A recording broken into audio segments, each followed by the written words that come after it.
integral de línea se puede también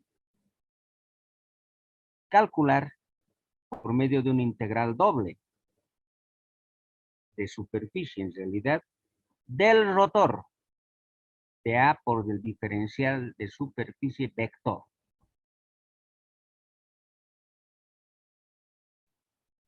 Todos saben hallar el rotor de A y el diferencial de superficie es de la superficie limitada por la curva. Bien, en resumen, una integral de línea cerrada se podría calcular por medio de una integral de superficie o al revés. Ese es el teorema del rotacional de Stokes.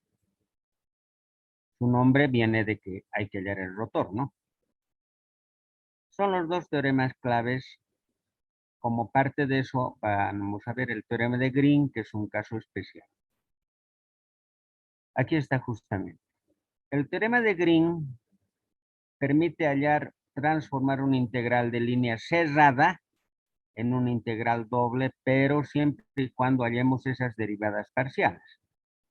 O sea, si escribiéramos la integral de línea m de x más n de y, podemos transformarlo en una integral doble mediante la derivada parcial de n respecto a x menos dm de y por diferencial de área de x de y.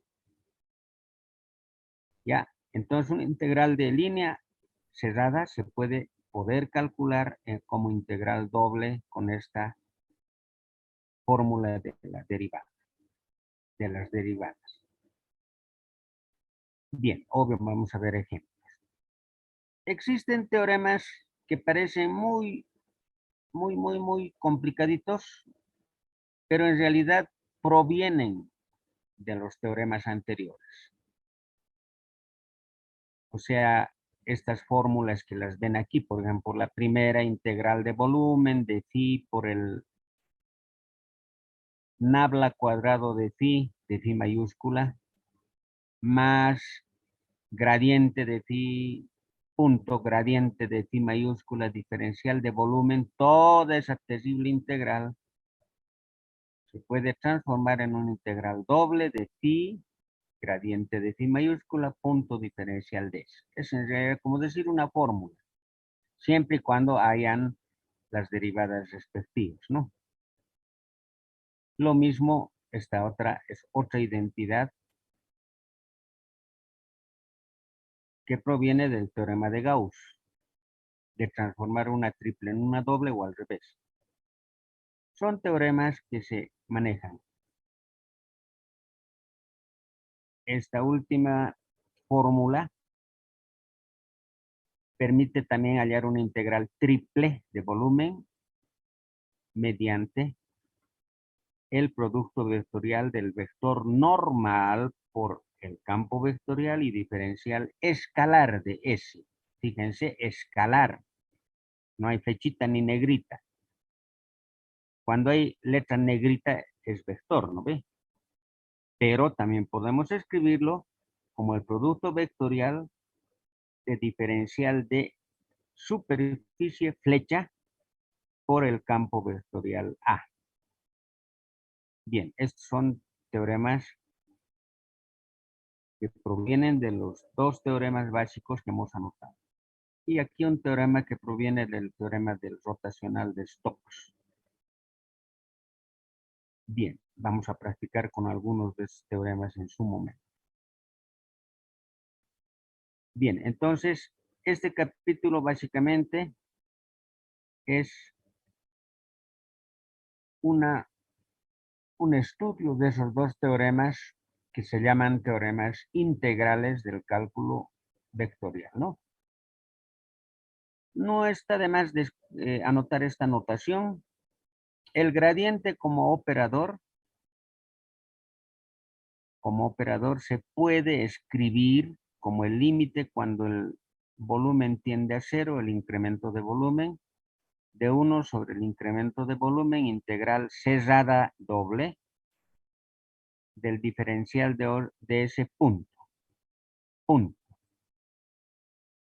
Esta es una fórmula abierta en el sentido de que si ponemos al lado del punto un campo vectorial F, en la integral hay que poner dicho campo vectorial F y calcularlo con los métodos que conocemos. Solamente es una notación de que el operador nabla también se puede escribir de esta manera.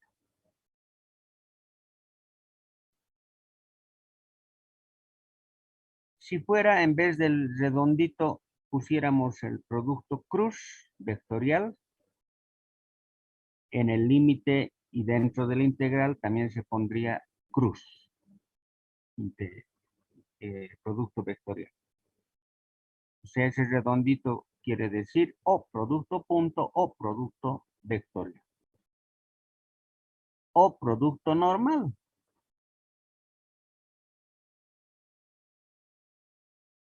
Es decir, si fuera la aplicación directa a un campo escalar phi, phi ya se vuelve gradiente. Y dentro de la integral, en vez del puntito, entraría un punto normal y phi. Se puede esta formulita, este operador, diré mejor, aplicar vectorialmente con producto punto y también con producto normal. Se lo va a ver en los ejemplos. Bueno, entonces en eso consiste este primer capítulo. Obviamente vamos a ver de resolver algunos ejemplos de todo esto, ¿no? En el libro hay muchos ejemplos resueltos. Yo pienso que no está de más que ustedes, como tienen el libro a la mano, primero revisen. Inclusive revisen los que están hechos. Se ha dicho muchas veces, no es, no es una, no es malo. Más bien al contrario, es positivo, ¿no? Revisar los ejemplos resueltos y decir a ver cómo se hace esto, cómo qué ha hecho aquí, qué paso ha seguido, etcétera, etcétera. Es una manera de estudiar. Y luego recién meterse a hacer los ejercicios propuestos.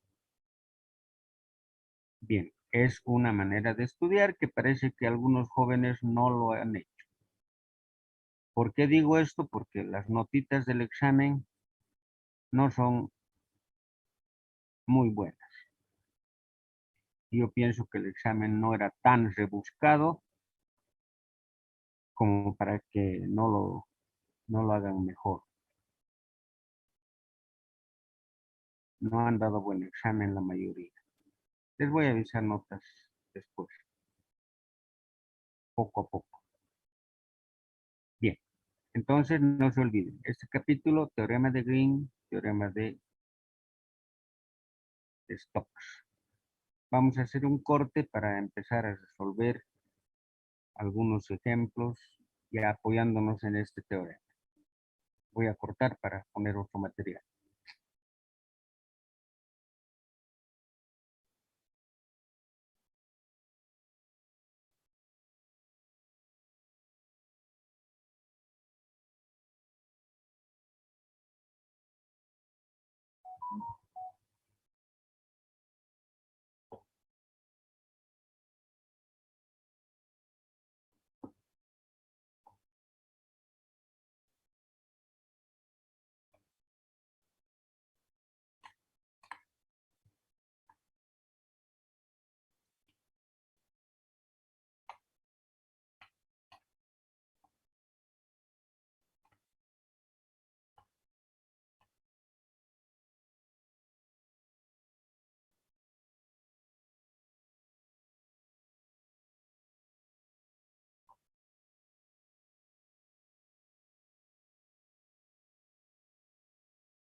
¿Se ve la imagen, jóvenes? Sí, ingeniero. Ya. Bien, veamos entonces algunos ejemplos. Dice verificar el teorema de Green. Los datos son los siguientes. La función debería ser, acuérdense, P diferencial de X más Q diferencial de Y. La formulita del teorema de Green. El dato es de que P de XY es igual a Y cuadrado X más 2Y y Q de XY es X cuadrado Y más 3X. Acuérdense que el teorema de Green dice que la integral de P de X más Q de Y es igual a la derivada parcial de Q respecto de X menos la derivada parcial de P respecto de Y. En el libro, en vez de P utiliza M y en vez de Q utiliza N, por si acaso. Bueno, no ocasiona problema. Y el dato, aparte de las funciones, es una curva. Y vale la pena hacer esto porque a veces uno piensa que los lados de un cuadrilátero no son curvas. Matemáticamente son curvas. Forman una curva cerrada. Bien, entonces la curva cerrada está formada por estos lados de este cuadrilátero. Entre los puntitos 0, 0, 6, 0, 6, 3, 2, 3. Tenemos que hallar obviamente la ecuación de cada curvita. En algún caso no se necesita hacer ningún cálculo. La curva 1 es pues y igual a 0. La curva 2 es x igual a 6. La curva 3 es y igual a 3. Y la curva que pasa por 0, 0 y 2, 3 se lo halla como recta por 2 puntos. O sea, sería y igual 3 medios x. Bien.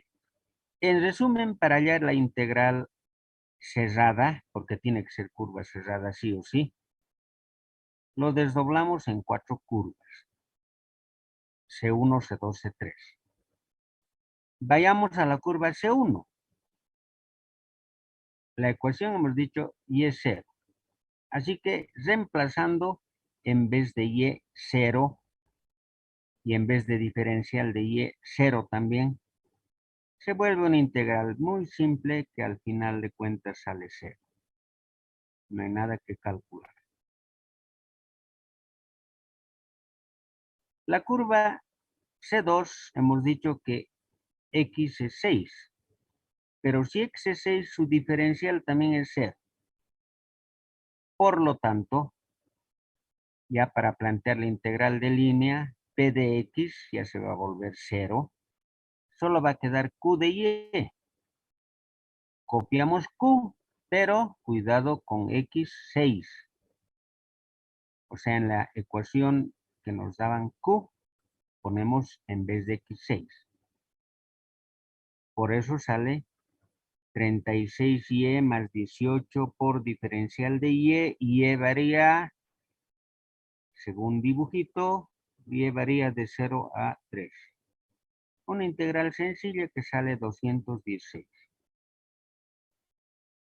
Vamos a la tercera curva. Esta vez y vale 3. Si y vale 3, su diferencial es 0. Así que todo lo que tenía la diferencial de y al lado y la funcioncita, todo eso, al final se vuelve 0. Solo queda la integral con x. Y x varía de 6 a 2. Cuidado, el sentido de la curva es contrarreloj. Por eso que x varía de 6 a 2, no de 2 a 6. Haciendo cálculos sale menos 168. La última integral era por esa rectita que era y igual 3 medios de x. Su diferencial derivando sale 3 medios diferencial de x. Reemplazamos todo en función de x y nos da una integral igual a menos 33. No son integrales difíciles. Sumando las 4 integrales, el resultado final es 15. Bien. Pero ahora vamos a manejar el teorema de Stokes, o perdón, el teorema de Green. Derivamos derivada de Q respecto a X, derivada de P respecto a y hallamos la integral doble sobre la región R, que es lo que está dentro del cuadrilátero. Reemplazamos las derivadas, se vuelve una integral bien sencillita, solo diferencial de área. Y la integral doble de diferencial de área, ustedes saben que es igual a qué. A ver, ¿igual a qué es? ¿Quién me responde?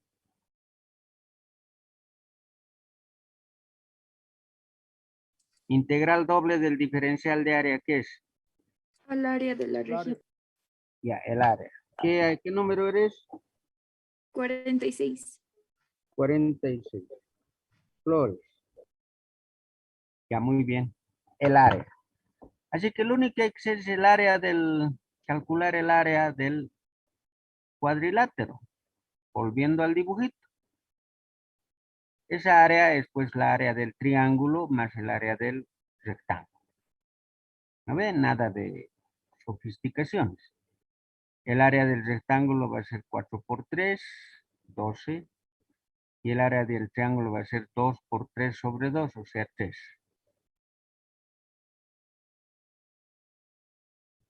Resultado 15. Lo mismo que sacamos hace rato con la integral de línea, ¿no? Bien, ese es el teorema de Green. Un ejemplo sencillo, pero para que manejen el teorema de Green. Ahora, puedo complicarlo un poco. ¿Qué tal si en vez de dar rectitas, damos curvas más complicadas? Por ejemplo, en vez de poner la curva 1, la recta 1, le ponemos un arco de circunferencia. Solo con ese pequeño aditamento, arco de circunferencia entre 0, 0 y 6, 0, la integral se volvió fuerte, complicada, porque ya entra en juego la circunferencia, de repente hay que ir a coordenadas polares para hallar solamente ese pedazo de integral. Y el área lo propio. Tal vez el área sea más simple de hallar, si es que hay que hallar área, ¿no? Usando el área de una circunferencia con pedazos de rectas, etcétera, etcétera. Ya, pero a lo que voy, jóvenes, es a que primero aprendamos lo sencillo y después veremos, pues, sofisticaciones razonables de las curvas o de la misma función. A ver, imagínense lo mucho que se podría complicar esta misma integral si en vez de poner en el campo P, en la función P, le pongo en vez de X seno cubo de X. Y en vez de Y le pongo, exageraré, ¿no? Coseno hiperbólico de Y. Obvio, pues. Cuando deriven, cuando integren, las cosas se vuelven más sofisticadas, más complicadas. A veces habrá que hallar una máquina, usar una máquina para hallar esas integrales terribles. Pero no se trata de eso, sino de entender conceptos. Bien. Entonces, aquí tienen, para que practiquen, como práctica 6, empezaremos a anotar la práctica 6. El ejercicio sería 52,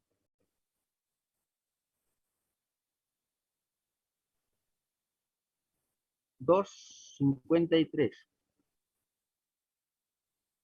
Ejercicio 53 de la práctica 6 es el que está aquí en nuestro folletito como 1. 1 con cuadradito. Tienen que hacerlo porque ahí se aprende, ¿no?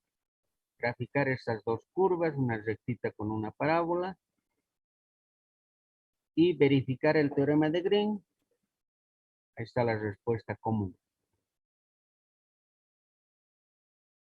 Otro ejemplo de lo que estaba comentando de sofisticación.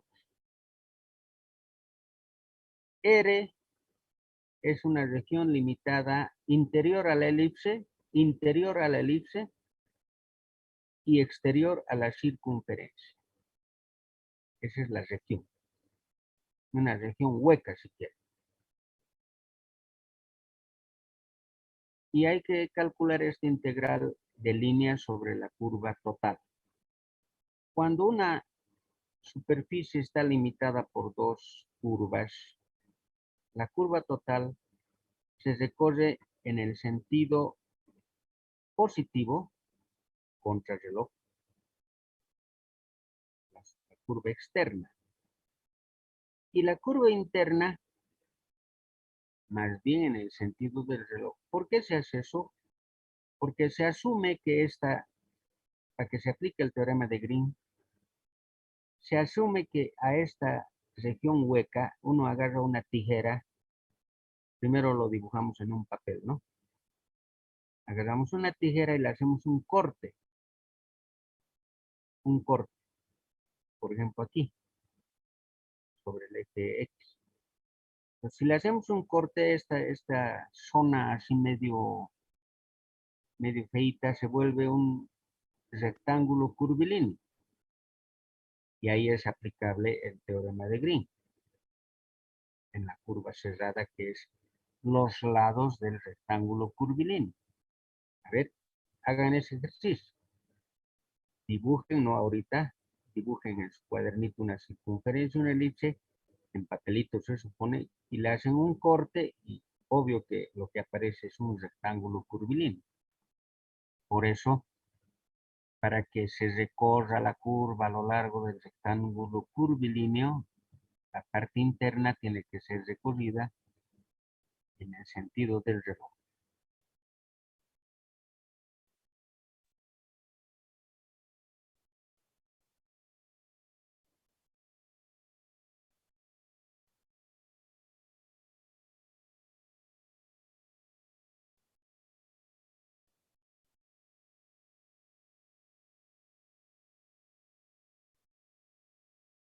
Bien.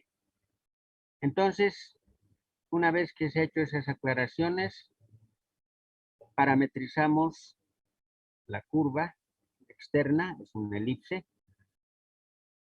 X va a ser 4 coseno de t para que se anule el 16, y va a ser 3 seno de t para que se anule el 9, y sus respectivas derivadas, etc. Y por otro lado, la circunferencia, que fíjense, es x2 seno de t.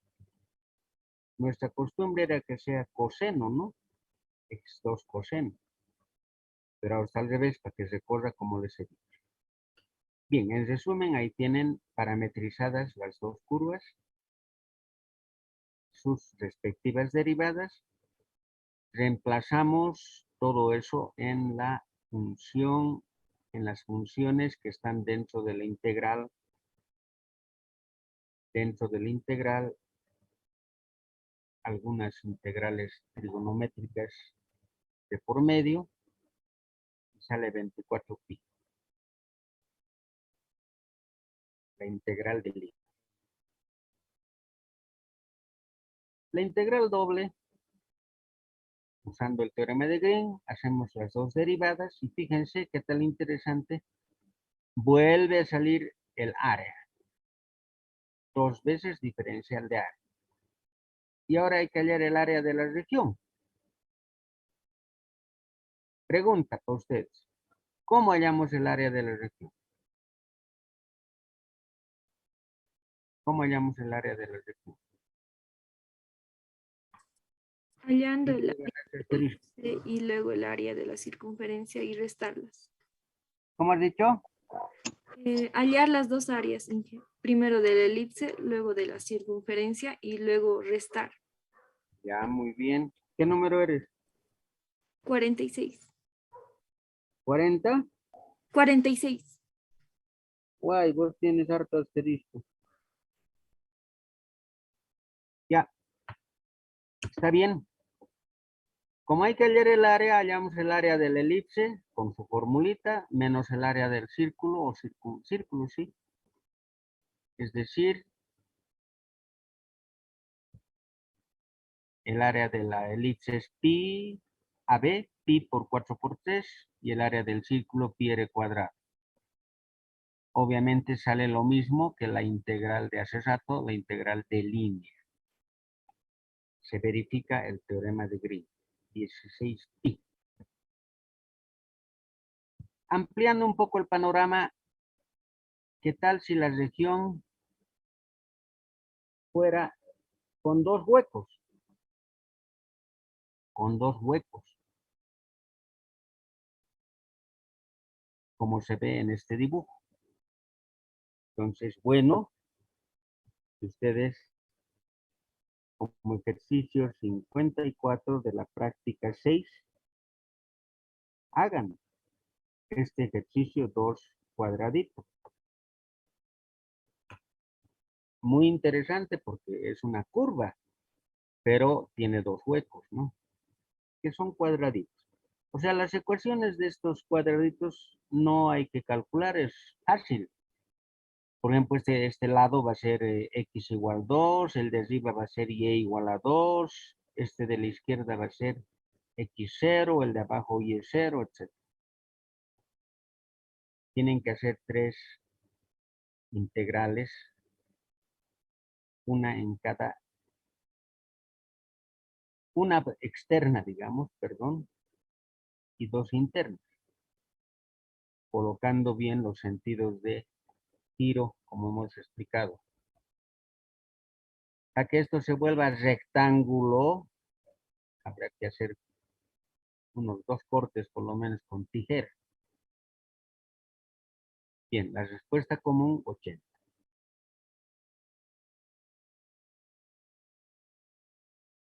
Después de que se corte automáticamente, vamos a volver a comunicarnos para hablar del examen parcial. El ejercicio 3, que vale la pena que lo hagan como 53,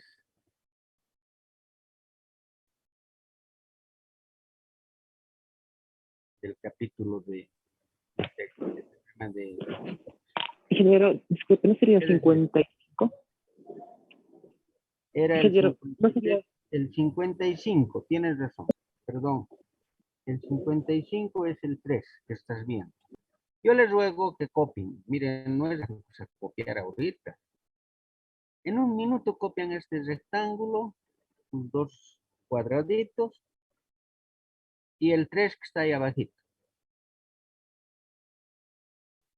Así lo tienen. Claro que les voy a poner en el Classroom, pero hasta que ponga fin de semana, ya tendrían la práctica, ya tienen que tener la práctica, ¿no? En un ratito se copia.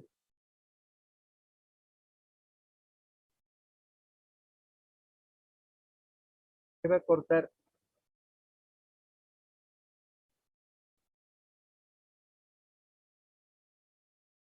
Ya tienen 3 ejercicios para práctica. Por el momento.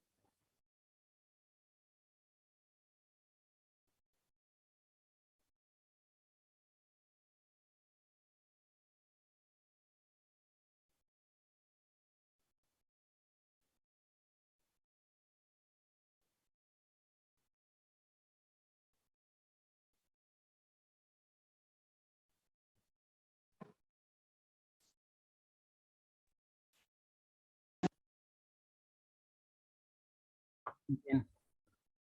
¿Se ve la imagen, jóvenes? Sí, ingeniero. Sí, ingeniero. Ingeniero. Ya, échenle una miradita y si gustan, sáquenle una fotito o cópienlo, las soluciones del examen. Vamos a seguir la siguiente hermenéutica. Véanlo bien o copienlo si quieren, mejor si lo copian. Y yo, la próxima clase, el día jueves, ya les voy a avisar sus notas en orden alfabético. O sea, conforme a mi listita ya va a estar ordenado el examen. Por eso les he pedido el numerito también para que me ayuden a organizar alfabéticamente. Y a cada uno le voy a ir explicando cómo le he calificado cada pregunta. Por ejemplo, si algún joven ha hecho la 1, como se ve aquí volando, de que la rapidez raíz de 2, ya obvio que tiene 5 puntos. Si otro joven ha hecho que el laplaciano de 1 sobre r mediante sus derivaditas parciales sale 0, tiene otros 5 puntos, etcétera, etcétera. Entonces, esa va a ser la manera de realizar la nota. Voy a ir en orden alfabético para que no haya barullo, ¿no? Y algún joven, por ejemplo, le voy a decir la pregunta 2, has hecho a medias, no has sacado el 0, pero te he puesto sobre 4, sobre 5 puntos, te he puesto 2 por haber empezado a derivar, etcétera, etcétera. Eso ya es una atención uno por uno. Y a los que están presentes en clases, obviamente, ¿no? Ya. Por eso les decía, vayamos revisando el examen. Ahí tienen el vector posición r de t, coseno, coseno, raíz de 2, seno. Si hablamos de rapidez, hay que hablar de la derivada. Derivamos y hallamos el módulo. El módulo es la rapidez. Y la pregunta era si el módulo era constante. O sea, la pregunta decía, ¿es verdad o falso que la partícula con vector posición r de t se mueve con rapidez constante? La respuesta correcta es B, verdadera. La pregunta 2 decía que el laplaciano de 1 sobre r es 0, ¿verdad o falso? Tenían que acordarse que es el laplaciano, que es r, vector posición, x cuadrado más y cuadrado más z cuadrado, a la menos un medio para derivar. Derivamos 2 veces, solo respecto a x, porque respecto a y y a z es idéntico. Cambio de letras. Me explico. La derivada respecto a x 2 veces sale 3x cuadrado menos r cuadrado sobre r a la quinta. La segunda derivada respecto a y va a ser 3z cuadrado menos r cuadrado sobre r a la quinta. Para z lo mismo, para y lo mismo, por analogía. Por analogía. No hay que derivar de nuevo.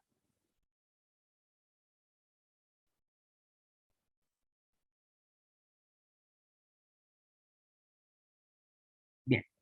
Creo que aquí falta la derivadita respecto a x, está bien. Respecto a y hay que igual respecto a y. No, está bien. Respecto a y está aquí y a z también. Todo bien.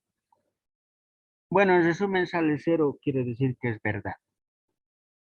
En la pregunta 3, jóvenes, solo tenían que aplicar el teorema para derivar un producto vectorial.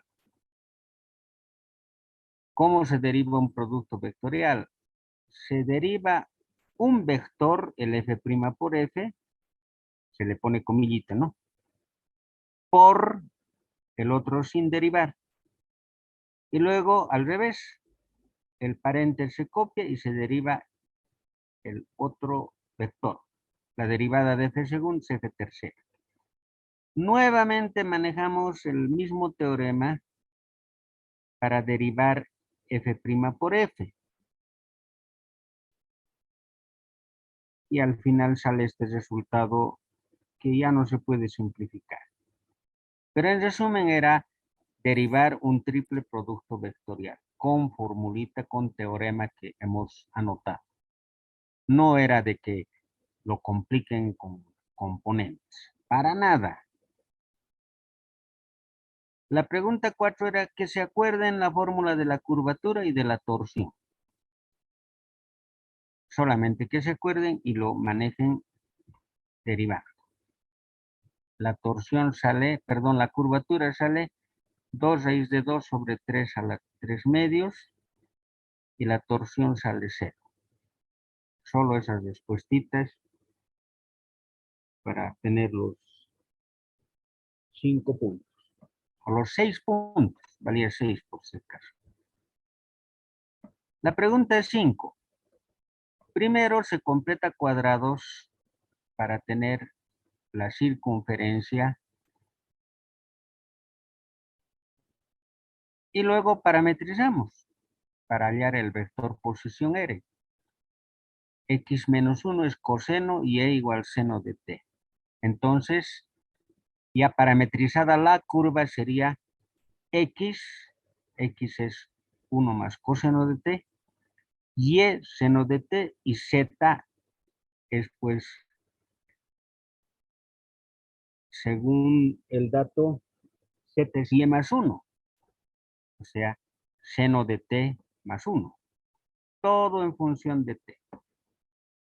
El campo vectorial F también se lo escribe en función de X, Y y Z, pero ya parametrizadas. Por eso se pone 1 más coseno, más seno, etcétera, etcétera. El campo vectorial F. Luego hay que hacer el producto vectorial, perdón, el producto punto de F flecha con R prima. ¿Por qué R prima? Porque se necesita diferencial de R, ¿no? Sale algunas funciones trigonométricas y unos integrales, yo diría, pero no son integrales rebuscadas. Bien, al final de cuentas sale 2pi. La integral no era rebuscada, solo había que parametrizar bien. Y aquí está un dibujito panorámico. El cilindro cortado por un plano da una curva inclinada en el espacio. Eso es lo que han hallado. Resultado 2pi. Y aquí está dibujadito de arriba la curva, vista de arriba. ¿Listo? El parámetro t, por eso t varía de 0 a 2pi, una vuelta completa. No era una pregunta difícil, debían haber hecho, perdónenme, todos debían haber hecho esa pregunta. La pregunta 6 dice demostrar que este campo es conservativo. Una manera de hacer es hallar el rotor. Y el rotor lo hallamos con un teorema. Con un teorema. Aplicamos el operador nabla a R cuadrado. No puede aplicarse de otra manera que no sea gradiente. Porque R cuadrado es escalar. Por R.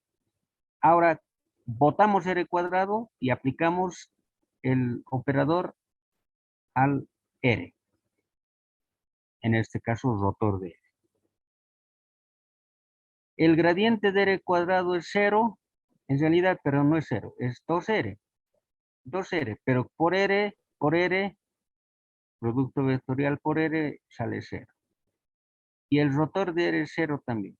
Así que está demostrado que F es conservativo porque su rotacional es 0. Sin embargo, pedía hallar la función, es la función potencial que la llamamos phi. O sea, F tiene que ser el gradiente de alguna función phi, que es derivada de phi respecto a x, es equivalente a decir x cuadrado más y cuadrado más z cuadrado x. Conste que esto es r cuadrado. El r cuadrado entra a cada componente. Habría que igualar a los componentes de phi de x cada una de estas expresiones, integrar para hallar phi. Aparecen unas constantes que deben calcularse combinando adecuadamente estas derivadas. Por ejemplo, el primer resultado de phi phi igual a x a la cuarta cuarta, etcétera, lo podemos derivar respecto a y, igualar a la otra derivada y así sucesivamente. Hay un método más bonito para hallar la función potencial.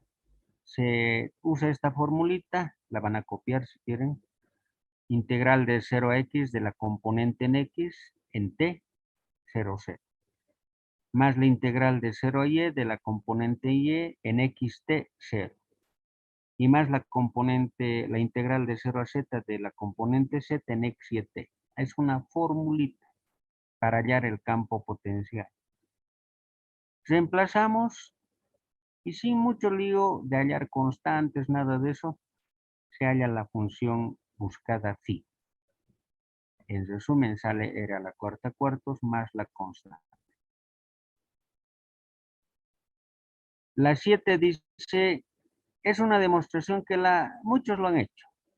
Lo han hecho con más complicada de lo que ven aquí, lo cual no quiere decir que esté mal, más bien se han sacrificado para hacerlo. Pero una manera sencilla de demostrar este tipo de teoremas un poco largos es solo trabajar con alguna componente. Por ejemplo, f que tenga solo la primera componente en i, a, 0, 0. Y como hay una g, solo dos componentes. ¿Listo? En i y en j. Si hubiera una tercera función en el teorema, obligado tendría que tener tres componentes. Pero en este caso son solo dos, felizmente f y g, así que se calcula el rotor, la divergencia del rotor, etcétera, y sale algo sencillito como demostración de la fórmula que se tiene. Es una manera simple de hacer eso. Ahora, algún joven puede decir, la función f que tenga 0, primera componente, y a la segunda y otro 0. No está mal. Y la g podría ser 0mn. No está mal. Por si acaso. Bien.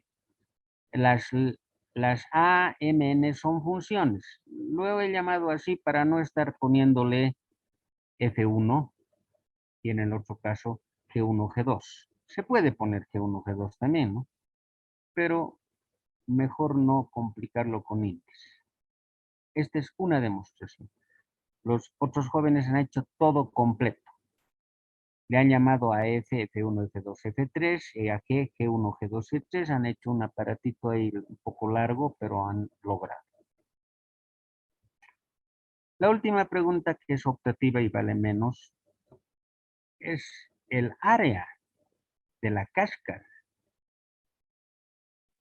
Muchos jóvenes que han querido hacer no han pensado que es el área de una cáscara. Entonces, dibujando los dos cilindros, uno según el eje Y otro según el eje Z, nos da esta cascarita. Como hay 8 cascaritas, vamos a calcular solo una de ellas y multiplicar por 8. Pero entra pues en juego nuestra fórmula, raíz de 1 más diferencial de Z respecto a X, más diferencial de Z respecto a Y. Pero como en este caso Z solo depende de X, una de las diferenciales es 0. Así que queda una integral tan sencilla, ni siquiera se calcula una integral fuerte. Por si acaso esta raíz de aquí se simplifica. Solo hay que hallar la integral de 0 a 2 de diferencial de X. Y el área de la cáscara sale 32. Fíjense que las integrales no eran difíciles. Ya, eso es. Entonces ahora lo que les recomiendo es lo siguiente. Voy a dejar un ratito en pantalla. Ah, pero tengo una hojita más, ¿sí? Una hoja de resumen.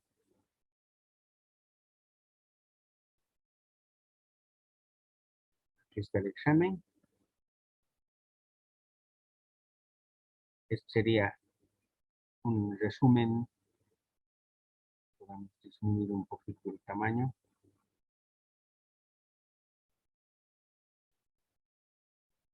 Ya, ahí tienen todo el examen.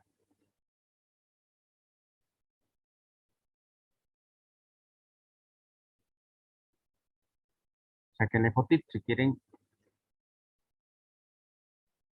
Eso es para que ustedes, cuando les avise su nota, comparen.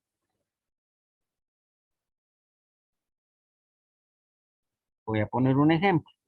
Digamos que un joven ha sacado que la curvatura es raíz de 8 sobre raíz de 3 al cubo y yo no la he visto. Ahí le voy a decir su nota. Debería tener 6. Si le he puesto 3, él me dirá, he hallado bien la curvatura y la torsión. Yo ese rato le voy a aumentar lo que corresponde. Por eso vamos a hacer ese trabajo uno por uno. Sería interesante poderse ver y devolverles los exámenes, pero eso no es posible por el momento, ¿no? Pero lo hacemos de manera ágil. En una clase vamos a acabar este trabajo. La próxima clase. Voy a ir en orden alfabético, así que todo en orden. Voy a despachar a los jóvenes de la letra A, B, C, etcétera, y van a ir saliéndose de pantalla después de que avancemos un poco.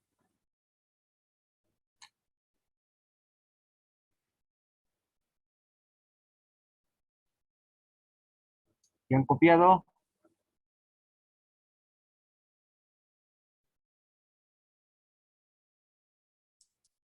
Sí, ingeniero.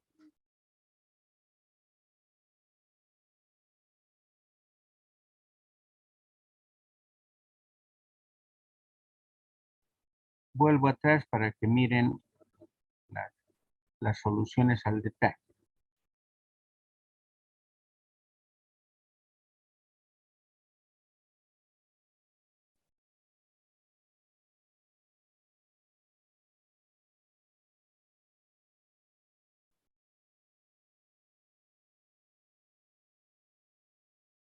Ya lo dejo un ratito.